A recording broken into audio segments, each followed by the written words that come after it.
super chats and other like user and contributions, like they're all VTubers, the people making the most money doing that. Something that's really interesting about that is that by not having to put yourself on camera, it makes more people able to be influencers.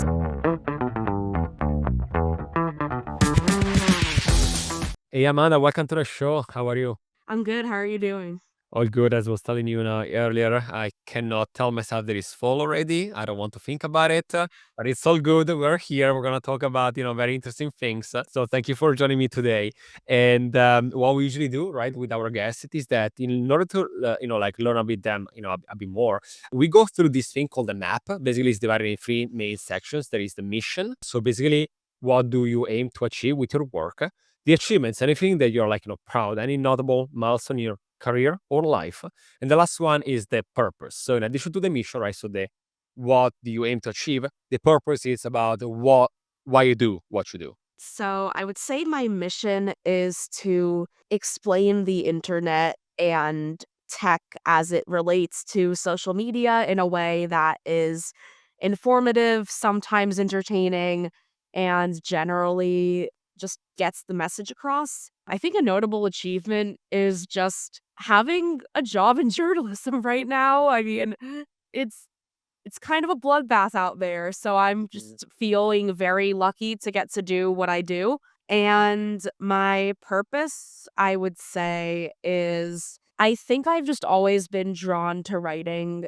I think maybe it's just because I'm very opinionated, but I think that it's such an important way of communicating the news to people. And I think we're in a time right now where trust in journalism is not necessarily the highest it's ever been, but I think that doing good journalism and communicating the news to people in a way that is truthful and effective and interesting is very important, and media literacy is important, and hopefully journalists regain the public's trust.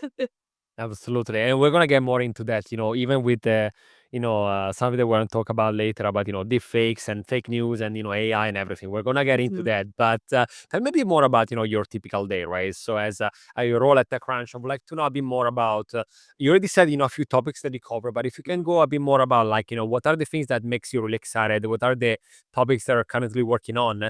And what is your typical day slash week, right? So for people that might not be in, like, that much like, or either journalists or reporters or maybe people that just are passive right users are reading news would be interesting also to know how our story comes to life, right? And then what is the behind the scene. I would say my typical day is I usually work like a vague 9 to 5, give or take, and I start by just sort of catching up on any news that might have broken overnight or news that I missed the day before.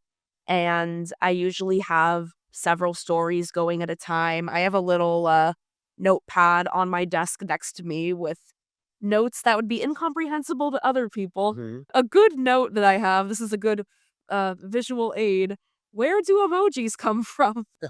Interesting. So Um, I d that it's only in big letters and at the bottom because it was on the other side of my desk and I didn't feel like writing about it, but or, like, I didn't feel like grabbing and pulling it over. It's a very, loose system, but one day I was just like, "Wait a minute." It's kind of wild that there's, like, a very in-depth system with Unicode about how an emoji becomes an emoji, and it's, like, a many years long, very rigorous process to make an emoji.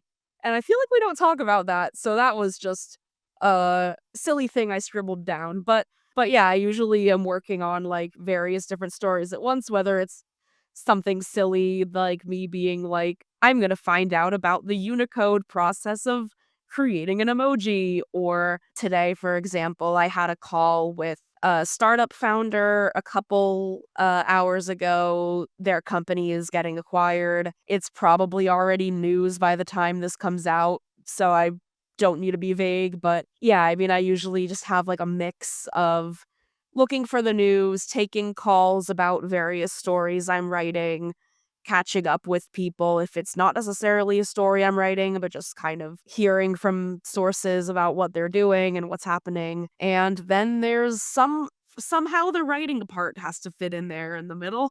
Of course, and I'm just curious, like, I guess you get like a lot of company pitching, or you Yeah. get maybe things that you. So is there like a way for you to recognize what is valuable for you? Because I don't know how many hundreds of them, but I'm pretty sure that you get a lot of them, and you have to go through the noise, right? Have you identified a way for yourself just to say, okay, this is worth it. This is a waste of time for me. This is like I need to get more information for me to understand if, like, again, valuable or not. Yeah. I think there's not an exact science to pitching journalists because so much of it just depends on like things that are completely out of a company or a PR person's control. Like, for example, today I'm just coming back after being sick. So I thankfully got sick at a time when I wasn't like in the middle of a ton of stuff.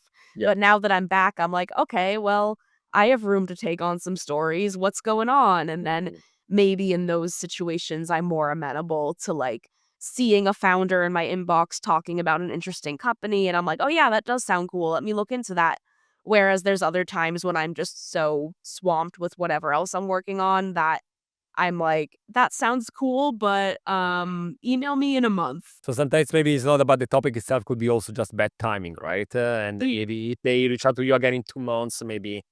Yeah, and I mean, I definitely relate to the struggle of pitching into the void. Before I worked at TechCrunch, I was a freelance writer for a while, and pitching editors as a freelancer is different than pitching as a comms person, but there is still that element of at a certain point, you might send an amazing pitch to the right person, and maybe that person is on vacation or maybe that person got sick and you just happened to email them when they were like, "I'm sick and got 500 emails while I was gone, so I'm not gonna look at it."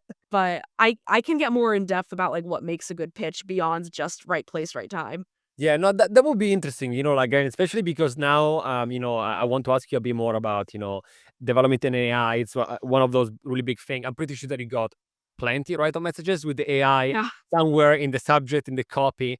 So before we get into what do you think that is interesting, right? Any noteworthy developments in AI, especially for content creators, right? Brands and influencers. Tell me a bit more, like, how would you like to be, receive a pitch in your inbox? I think that it can be a lot more simple than people think. Like, I think I like tweeted about this at the time, but one time I just got an email that was just a founder saying like, "Hey, I saw you wrote about this company that is somewhat similar to our company, but not exactly the same.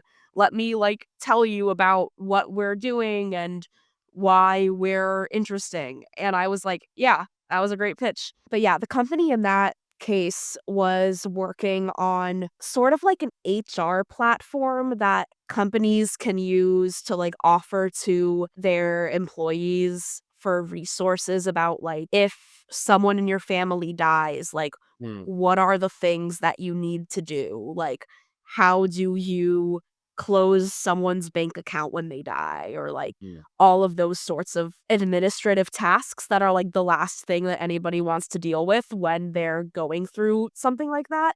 And I just thought that was a really interesting company. And I had written about a couple, this is actually what they call it, death tech startups. And so it's just kind of like a space I'm interested in because Uh-huh. like I've unfortunately experienced some things in that regard in my life. And I'm like, yeah, it actually is like very necessary that like Mm, there's a lot that could be made easier and tech people love to make things more efficient with tech. So like why not make the process of like closing out somebody's affairs more efficient? mm. But so like I thought that was like a good example of just it was literally just a founder like, "Hey, I have this product that's similar to something else you wrote about but is different and here's why I think it's interesting." And I was like, "Yeah, that is interesting." Yeah, so without overthinking it, human to human, this is the information, easy message, very clear, straight to the point. I love it. Yeah. And, since already, like, I mentioned that before, right? And you were just talking now about, tech and efficiencies. We all know, right, that one of the things about, efficiencies now these days, even more than ever, it's AI, right? So Mhm. I know there has been such a buzzword, everyone is talking about it. So I would like to know, your opinion on anything that might be, again, not worth in terms of AI, specifically maybe to content creators, and influencer marketing as a whole. Both could be for content creators, right? So how they are using them, is there anything there that is helping them? And also for brands, right? Are they using it properly?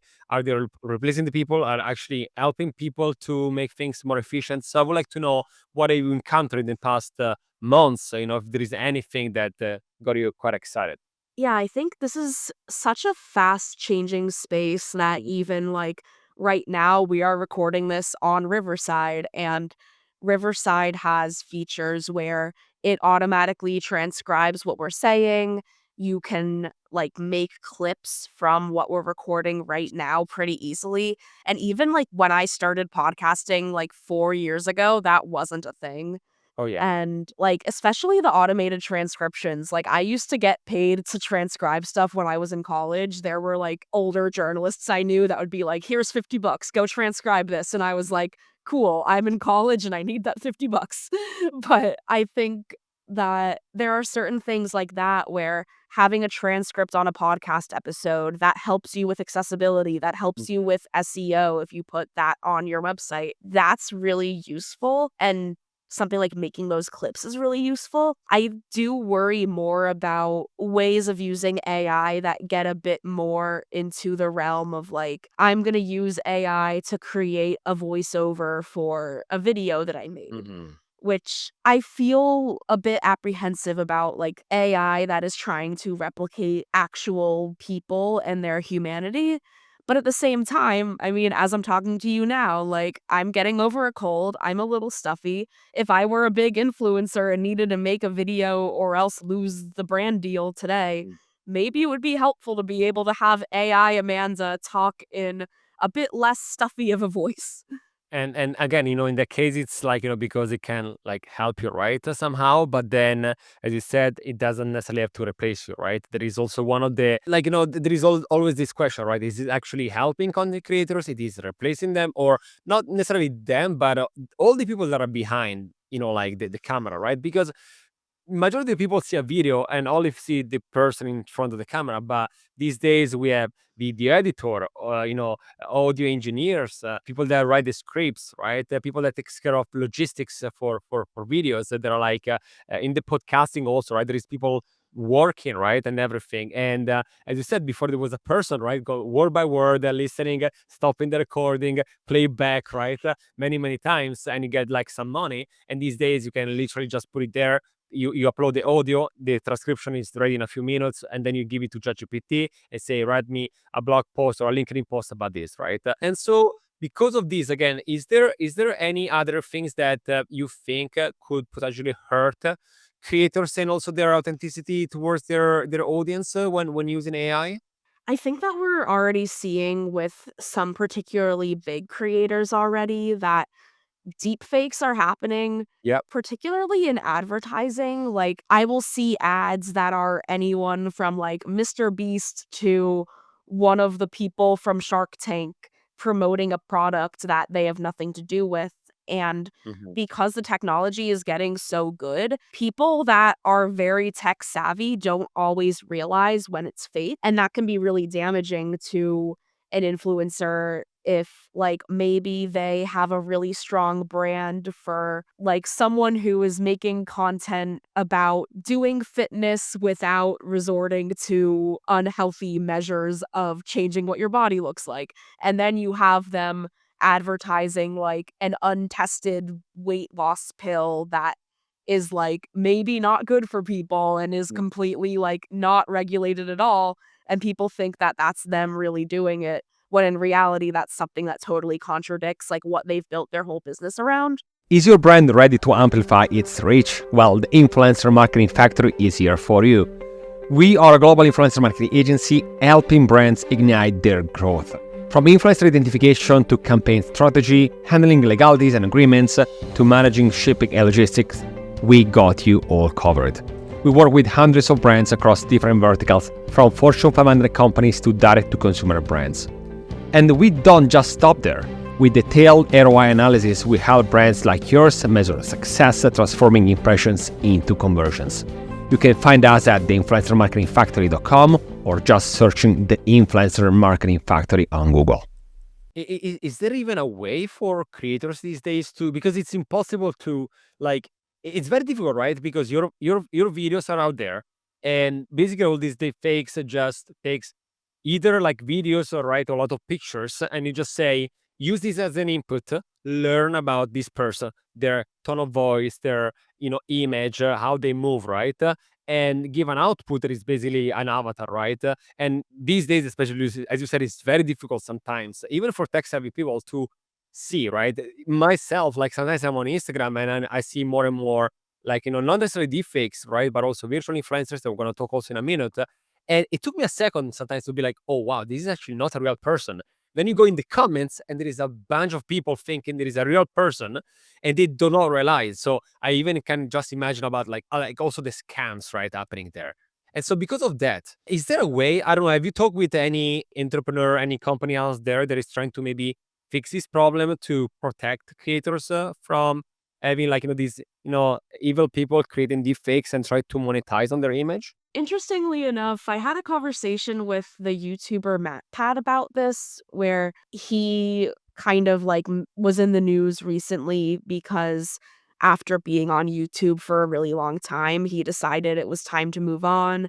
He like sold his channel, which is something that not a lot of YouTubers have been able to figure out how to do. But now that he isn't like running a bunch of YouTube channels full time, one of the things he's been doing is trying to like advocate more for creators like within the government and like meet with legislators just to be like, hey, this is what a creator's job is. Here are the very specific random little tax codes that would be helpful for us that nobody thinks about but make a big difference in terms of like safely running a business. And something that he mentioned to me was that it really sucks when you're constantly getting deep faked. And as someone that had been making videos on YouTube for like over a decade, there is so much footage of him that you can train an AI on.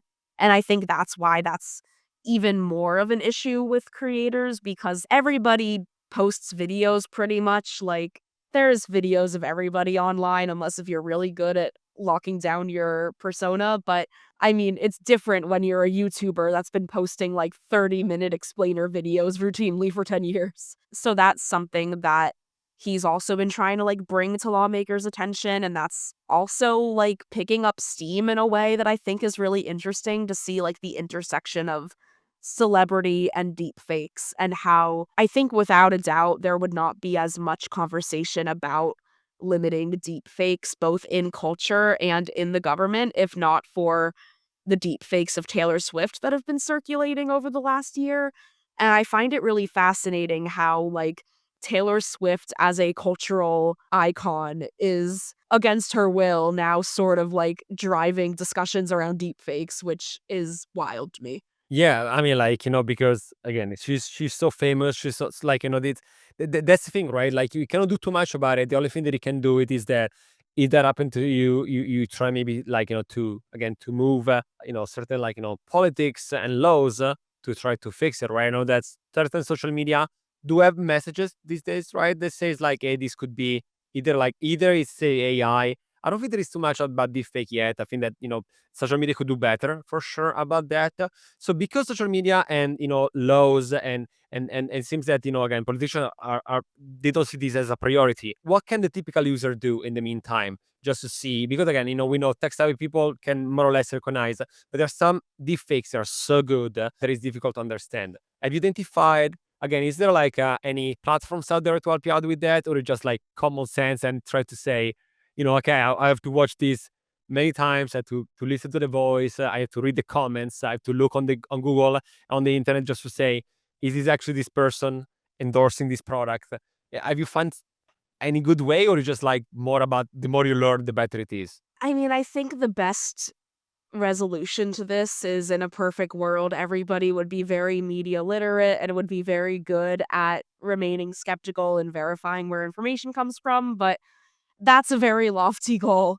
And I think in the meantime, I think just like knowing to go to the source, like if you see that there's a video of a big influencer saying something that seems out of character, like maybe go to their page and see if have they been posting videos about like partnering with the unregulated diet pill brand or whatever. And if they have, then that's something that you know. And if not, then you know that maybe that video you saw of them was fake. Also when you say about Mr. Beast, it also happened to me to see sometimes these totally like, scammy ads. The Yeah. same, because, but you know what is difficult there? It is that it was something about, oh, I'm giving away these tickets, right? Or whatever. Click here, and you go to this very fishy website. And again, if you don't look at the URL, right, it could be like, oh, maybe it's legit.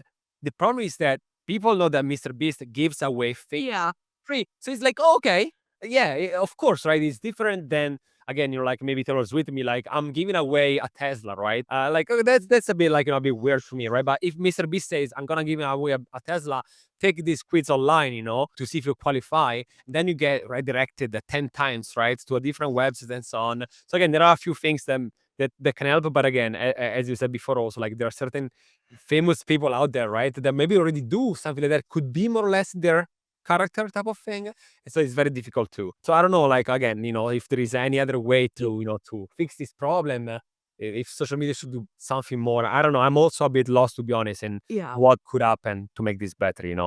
Yeah, I think another element of why this is so hard is that AI itself has not gotten very good at identifying what is and isn't AI.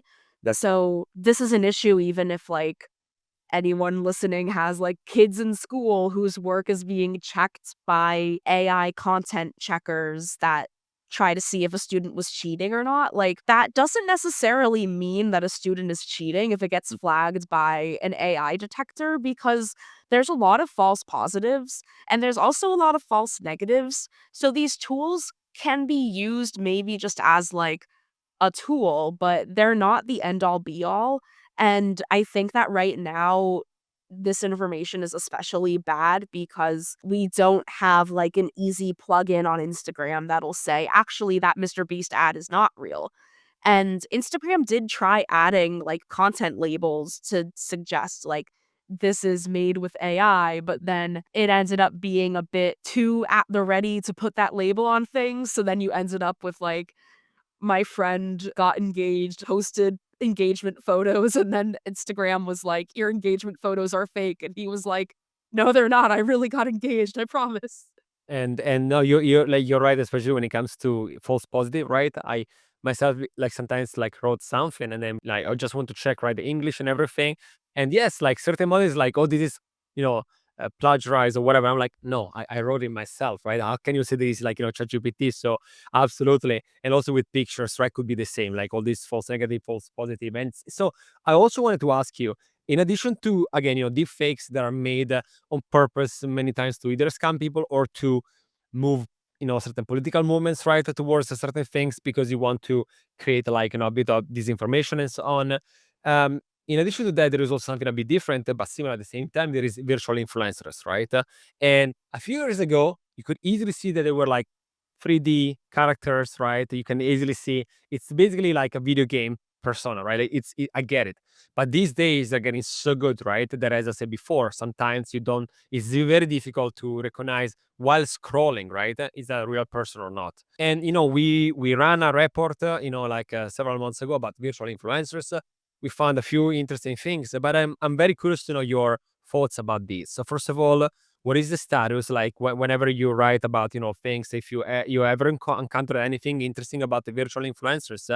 And then on top of it, I would like to know also, how are you seeing virtual influencers also engaging with communities? Because usually people told us, I want to follow other people because they are human beings. And some of them are like, yeah, I might follow virtual influencers just because I'm curious, but I'm not very, either attached emotionally, or I don't care that much about, like a virtual influencer. So I'm curious to know if something that you covered in the past, and if so, if anything got your attention. Yeah, I think that virtual influencers fall into a few different categories. On one hand, there's sort of like the 3D influencers that you were alluding to. Maybe like Lil Michaela was a really big one. I mean, she still exists, but she's a fully CGI, not a real person, but posts on Instagram as though she is a real person. And it's kind of it's conceptually very interesting, but she has, like, appeared in advertisements for, like, big companies, and I think with Lil Miquela, part of why she was so successful might just be because she was one of the first of her kind, and that Totally. novelty really helps. But at the same time, then in like, especially in Eastern cultures, like in Japan and Korea, VTubers are really, really big, which is like you have like an anime character on the screen, and then somebody is streaming, but they're streaming from behind the image of the anime character. And that's something that, like, it's crossing over more in Western culture, but some of the YouTubers that make the most money on the platform from, like, super chats and other, like, user and, contributions, like, they're all VTubers, the people making the most money doing that.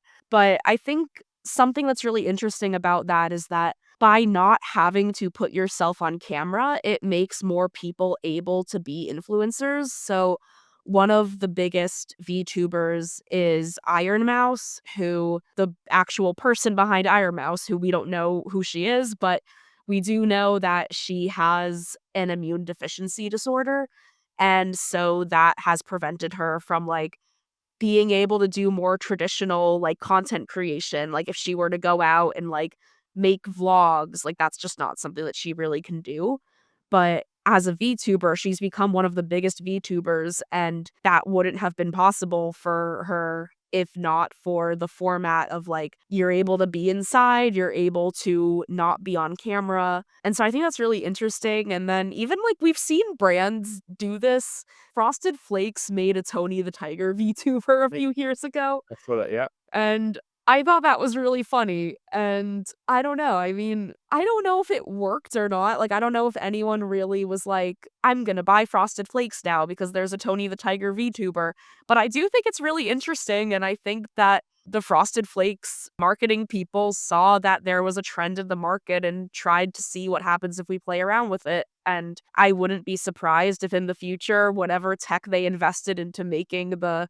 Tony the Tiger VTuber is useful. And do you think there is like still future for virtual influence? Because as you said, Lil Miquela when it started 7 years ago now, it was totally new, and many brands, I'm pretty sure they invested without looking at the ROI. It was just like we have to be there, right, to show that to our shareholders and stakeholders and everyone of our customers that we are innovating in the space and we want to be one of the first out there. What do you think about now and the future? Like, do you see people engaging still with the virtual influencers, or maybe these sort of trends kind of started declining because it's so easy these days to create many of them that kind of became a commodity somehow? I could be wrong, but if I had to make a prediction, I would say that I think models like VTubers are going to be around longer because even though it is like this is something that is not the real person's face, they are like sometimes using like mocap suits to like mimic their facial expressions and stuff. Even if it's not an actual person you're seeing, you still get a sense for their personality. Like Totally. they're very personality driven, like, content that they're making, where if you have someone who you're gonna watch stream for 2 hours, they have to be entertaining. But I think that people have a bit more to, like, grasp onto that and, like, form a connection to, whereas with, like, a literal digital influencer who was created by marketing executives sitting around a table, I think consumers can kind of understand that, like, this is a product that is being sold to them, and once you get past the novelty of the Lil Miquela of it all, then it loses its luster a bit, but also, like, I do think there still is room for brands to experiment with that, like the Tony the Tiger thing. It's pretty weird, but it got my attention, and I thought it was interesting. No, that's for sure. I mean, I like the idea of innovating, but I do agree with you 100%. I think that, if you have still a person behind that with their, feelings and emotions and way of thinking, right, you can still get attached somehow. While if it's just CGI, we know that it was built by someone else in the, like behind the scene with values of someone else, right? Because at the end of the day, it could be AI, it could be CGI, but right, the body shape, the words that they use, the value that they put like in their videos, again, it's not the CGI, right? It's even AI is not thinking as of now. Maybe in a few years we start the revolution. I don't want to think about it yet. Oh, no. But so I'm pretty interested to see also the future of this. But Amanda, thank you so much for being with us today to share your knowledge about this industry. And I'm very curious, to continue reading your articles and see what the future holds for everything that is creator economy, influencer marketing. I'm pretty sure there is much more to talk about. So Oh, yeah, for sure. I mean, we could do this podcast a year from now and the conversation would sound completely different, oh, but absolutely. that's part of what makes it an interesting space to be involved in because it's really hard to predict and it's constantly changing and we're always surprised. It's never boring. That's for sure. Thank you so much, Amanda, for joining me today. This was the Influence Factor by the Influencer Marketing Factory, and I'll see you next week.